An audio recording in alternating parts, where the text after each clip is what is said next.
mana tepuk tangannya dong dari Kuningan, Jawa Barat dan juga Serang, Banten. Terima kasih banyak juga jamaah Islam itu yang di rumah yang dirahmati Allah. Masih di tema kita pagi hari ini yang luar biasa. Tumbuh lebih baik tanpa menjatuhkan orang lain. Alhamdulillah. Jamaah. Kita lihat lagi video tayangan nih. Kali ini video tayangannya bagus nih. Ketika Besti masuk rumah sakit, point of view-nya seperti apa? Atau pandangannya seperti apa? Coba kita lihat tayangannya. Ini dia nih. Teman-temannya baik ya Bu ya. Tepuk tangan dulu dong. Hebat ini temannya ke rumah sakit. Kalau Mas Fadli masuk rumah sakit kita besuk ya. Iya, tapi ini bercanda semua teman-temannya. Alat-alat dibuat mainan semua sama temannya nih, Masya Allah. Tapi temannya luar biasa ya. Maksudnya menemani temannya lagi sakit, ngajak menghibur ya. Luar biasa Masya Allah. Itu kalau punya teman yang baik. Nah kalau punya teman yang bermuka dua. Nah yang ini bikin repot nih. Ada nggak nih amalannya Ustadz Syam nih. Kalau kita punya teman yang auzubillah min zalik, iya. Ternyata dia bermuka dua. Kita ada nggak nih doa yang bisa kita amalkan agar Allah ini melindungi kita dari orang-orang yang bermuka dua. Mohon izin penjelasannya. Tepuk tangan buat Ustadz Syam. Makasih Bang Fadli, tabi guru kami Ustadz Maulana Ustadz Arifin. Suatu ketika seorang tabi'in bernama Alqamah rahimahullah. Beliau memasuki sebuah negeri Syam di Kufah sana. Beliau masuk ke negeri ini, beliau menceritakan, ya riwayat Bukhari, beliau menceritakan ketika saya datang ke negeri Syam, maka saya akan langsung masuk ke sebuah masjid. Lalu saya sholat 2 rakaat. Setelah sholat 2 rakaat, berzikir, berwirid kepada Allah Subhanahu Wa Taala. Lalu saya membaca doa, Allahumma yassirli jalisan salihah. Coba sama-sama. Allahumma yassirli jalisan salihah. Ya Allah, mudahkanlah saya mendapatkan teman duduk yang soleh. Mudahkan saya mendapatkan besti yang soleh. Mudahkan saya mendapatkan majelis yang soleh. Orang-orang baik di dalamnya. Ini kata Alqamah nih radhiyallahu anhu. Beliau sampai ke kota Kufah berdoa demikian. Ketika itu ada seorang tua yang mendekatinya, sangat tua renta subhanallah. Lalu berbicara dengan hikmah. Berbicara dengan ilmu. Banyak sekali ilmu yang diberikan. Setelah selesai beliau Alqamah bertanya kepada orang-orang sekitar. Siapa orang tua yang mendekati saya tadi itu? Maka orang-orang sekitar berkata, yang mendekatimu tadi itu adalah Abu Darda radhiyallahu an. Beliau adalah sahabatnya Nabi sallallahu alaihi wasallam. Karena sahabat Nabi itu banyak yang panjang umurnya. Ada yang sampai 120 tahun, bahkan ada yang sampai 250 tahun umurnya. Kenapa? Karena akan menjumpai tabi'in, tabi'ut tabi'in. Yang tadi berdoa ini tidak berjumpa dengan Nabi, bukan sahabat Nabi. Tapi orang yang berjumpa dengan sahabatnya Nabi yaitu Abu Darda disebabkan karena doanya Allahumma yassirli jalisan salihah. Gampang doanya nih Bu. Ya Allah, mudahkanlah saya mendapatkan besti yang soleh. Mudahkan saya mendapatkan besti yang terbaik, yang soleh, yang bagus ibadahnya. Kalau kita kan kadang-kala, ya Allah mudahkanlah saya dapat teman yang kaya. Mudahkan saya punya tetangga yang bagus, suka traktir. Mintanya yang soleh. Kalau kaya nggak soleh, nggak bahagia juga kita. Pasti pelit orangnya. Tapi mintalah yang soleh. Ada lagi amalan lainnya? Ada nggak amalan lainnya? Kalau tadi doanya, ada nggak amalannya? A'udzu billahi minasyaitonir rajim. ومن يطع الله والرسول فأولئك مع الذين أنعم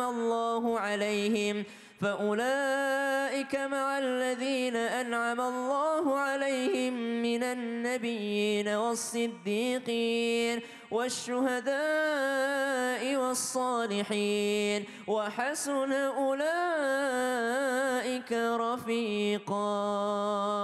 Allahumma rahamna bil Quran. Ini amalannya nih. Siapa yang taat kepada Allah dan Rasulnya, maka mereka membersamai para nabi, orang-orang siddiq, orang-orang soleh. Jadi dipertemukan dengan orang soleh karena kita pun taat kepada Allah dan Rasulnya. Amin. Masya Allah. Makasih banyak Ustadz Syam. Tepuk tangan buat Ustadz Syam.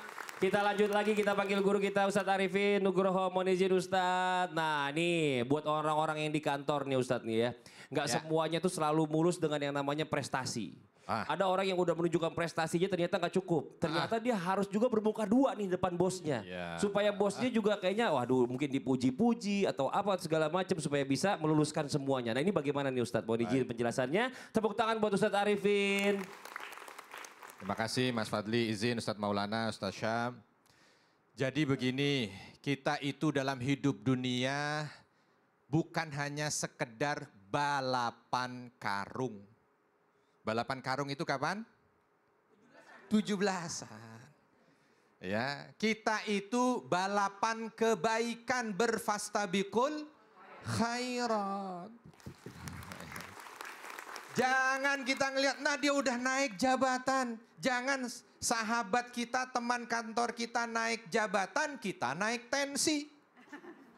Tetangga kita masuk rumah baru, kita masuk rumah. Kok apal?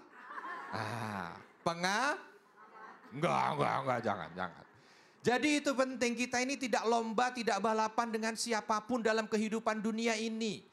Tapi kita berlomba untuk bisa mendapatkan ridho Allah Subhanahu wa ta'ala. Jadi kalau kita sudah di kantor, sudah bekerja semaksimal mungkin, sudah bismillah. Karena kita bukan mencari mukanya atasan, tapi kita mencari ridhonya Allah Subhanahu wa ta'ala. Itu yang terpenting.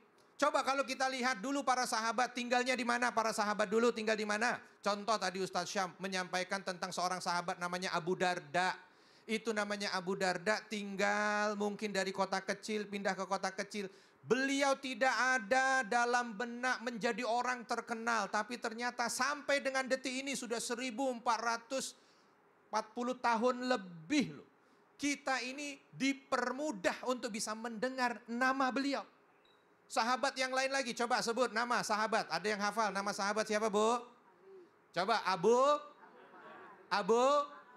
Hurairah, tuh ya. Abu Bakar. Pernah jumpa? Belum, tapi namanya sudah. Dan yang kita dengar namanya tentang baik atau tentang buruknya? Tentang baiknya. Kalau kita dengar, kita langsung berdoa, radhiyallahu anhum. Mudah-mudahan Allah ridha pada mereka. Alangkah indah kalau orang-orang itu mendengar nama kita dan mereka mendoakan kita. Ya kan? Tapi tentu tidak serta-merta. Bukan berarti, wah saya nanti. Enggak, kita dulu. Bagaimana kita baik di hadapan Allah Subhanahu wa ta'ala. Kita yang dicari hanya ridha Allah Subhanahu wa ta'ala. Insya Allah Allah akan mudahkan. Amin. Masya Allah, tepuk tangan dong. Ustaz Arifin sini aja. Kita panggil Ustaz Maulana juga ke depan bareng-bareng ya. Karena kita mau kasih kesempatan lagi jamaah buat curhat. Tapi sebelumnya kita kembali dulu ke segmen Curhat Dong Ustaz. Iya, kami curhat. Yang mau curhat boleh silakan angkat tangannya. Yang mana yang dekat dulu? Ibu sebelah sini, Ibu boleh maju. Yang gelangnya ramai. Oh iya, yang gelangnya ramai. Silakan Ibu, mohon izin ya. Silakan perkenalkan dirinya. Mau dekat Ustadz Maulana juga, silakan Bu. Iya dong. Ya Allah, laku ya Duda. Iya iya. Mau dekat Ustadz. Masya Allah Ustadz. Ganteng. Iya. Silakan perkenalkan dirinya Bu. Assalamualaikum warahmatullahi wabarakatuh. Waalaikumsalam warahmatullahi wabarakatuh. Nama saya Nani Sri Hartini Iya, Bu dari Majelis Taklim Mutiara Nurul Islam Kasturi Kabupaten Kuningan, Jawa Barat. Tepuk tangan buat Ibu Nani. Iya, agak grogi kalau dekat Ustadz Maulana begitu Bu. Pesonanya. Iya. Pak Ustadz, saya Iya. mau curhat. Di dunia modern ini, ibu-ibu banyak kesibukan. Nah, di antara kesibukan tersebut ada pekerjaan-pekerjaan yang dilakukan oleh suami. Oke. Itu terutama di rumah tangga. Apakah sebagai istri berdosa apabila pekerjaan tersebut dilakukan oleh suami? Oh Masya Allah. Terima kasih Pak Ustadz. Bu Nani coba saya luruskan dulu nih. Jadi ceritanya suaminya sibuk juga sampai di rumah dia bantuin ibu ngerjain pekerjaan rumah gitu. Seperti itu iya. Nah, ibu merasa aduh takutnya saya dosa kalau Iya, suami yang takut ngerjain dosa, gitu ya. iya, Pak. Oke coba kita minta dari Ustadz Arifin dulu yang jawab ya. Silakan Oke. Ustadz Arifin. Fadhal. Bu, jamaah. Yeay. Namanya istri itu tidak harus nyuci. Tidak harus masak, bukan kewajiban istri. Luar biasa. Oh, Tidak harus belanja, nggak harus itu gitu. bukan kewajiban istri. Kewajiban istri cuma satu, taat suami. Masya Kalau suami suruh nyuci, kalau suruh ada. belanja. Benar juga sih. Ya Allah. Nah sekarang Bu, nih ada suami dapatnya jatahnya baik kayak Ustadz Maulana. Ya, Masya Allah ya, segala nafkah dicukupi sampai di rumah. Ngelihat ada yang kotor, ambil sapu nyapu. Ngelihat ada yang kurang bersih, dirapiin. Ngelihat masakan belum siap, dimasakin. Bahagia nggak punya suami begitu? Bahagia, sangat bahagia. Kalau suami dalam kondisi ridho, maka surga di atas surga. Ibu-ibu nih. Tapi kalau suami dalam kondisi tertekan dan terintimidasi, wah, ini jadi bahaya. Oh. Begitu suami pulang, ibu main handphone. Iya. Pak, cuci noh. Sapu. Ya Allah, astagfirullah. Pak, cuci. Pak, belanja. Nah, hati-hati. Surganya istri ada di suami. Nanti ditanya kalau di surga. Mau masuk surga, tanya sama suami. Suami ridho? Kalau ridho, ibu gampang masuk. Tapi kalau suami nggak ridho, hati-hati. Maka bukan nggak boleh suami. Dulu Nabi SAW paling sering. Ya Allah, namanya mesranya sama istri beliau, Ummahatul Mukminin luar biasa. Sampai beliau itu, kata Aisyah radhiyallahu anha, Ummul Mukminin, beliau tuh kalau di rumah sudah seperti kami ini para istri seperti tuan. Ikut masak, ikut apa. Kenapa? Karena memang Nabi ingin mencontohkan bagaimana sebagai seorang suami dalam Islam. Tidak memperberat istri. Sebab istri juga Masya Allah sudah berat. Apalagi yang beratnya sudah di atas 70. Karena udah banyak melahirkan kalau itu Ustaz. Lain ya. Iya. Nah, jadi kalau semisal suami dalam kondisi ridho, alhamdulillah. Tapi kalau tidak, makanya tanyain, sambil ditanyain. Ridho enggak Pak? Nah, gitu. itu. Ya Masya Allah, itu dari Ustadz Arifin. Dari Ustadz Maulana ditambahkan, silakan. Masya Allah, tabarakallah, kita salut kepada keluarga yang seperti ini. Di mana laki-laki itu memuliakan istri dan tidak memberatkan. Mohon maaf tanpa menggurui, hanya mengingatkan kepada semua laki-laki. Ketahuilah bukan keinaan kalau ada suami nyuci. Bukan keinaan. Masya Allah. Bukan keinaan kalau suami nyapu ngepel. Enggak, bukan keinaan. Karena ada pekerjaan wanita yang tidak bisa dikerjakan oleh laki-laki. Apa itu Ustadz? Mengandung, melahirkan, menyusui. Benar juga. Maka ketika ada laki-laki nyapu, biasa. Mas Fadli nyapu, Ngepel saya juga. ngepel. Ngelap-ngelap. Itu naluri pembantu. Tahu aja Bapak. Nah, jadi ada memang orang suka beres-beres. Kalau saya suka masak-masak di rumah. Suka kalau di rumah ngapain lagi. Nanti kalau sudah masak selalu eksperimen. Itu Ustaz sama. Samla yang saya panggil Pak. untuk nyobain. Bapak itu mah sama sebenarnya sama kayak saya. Naluri Pembantu juga. Jadi ada memang, mohon maaf ya, kayak kita kan orang jijian. Kalau lebih bagus kita yang ngerjain, kita ngepel dan sebagainya. Memang ada laki-laki seperti itu.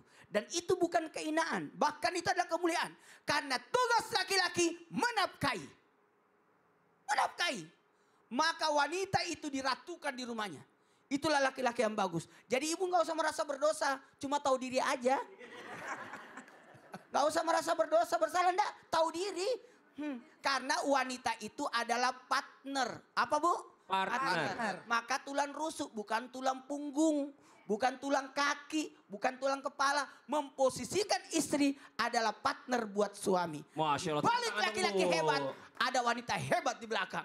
Iya. Wah. Dan di balik laki-laki wanita hebat, ada laki-laki stres di belakang. Jadi gitu Ibu Nani ya. Makasih banyak Iya. Ibu Nani. Ibu Terima Nani sini kasih aja. untuk Pak Ustadz. Iya makasih. Sini aja Bu Nani. Nanti kita lanjutkan lagi. Buat yang di rumah jangan kemana-mana. Setelah ini kita lanjutkan lagi pembahasan kita tentang tumbuh lebih baik tanpa menjatuhkan orang lain. Yang di rumah jangan pindah channel dulu ya. Tetap di Islam itu indah. Jamaah. Oh jamaah. Alhamdulillah. Lillah.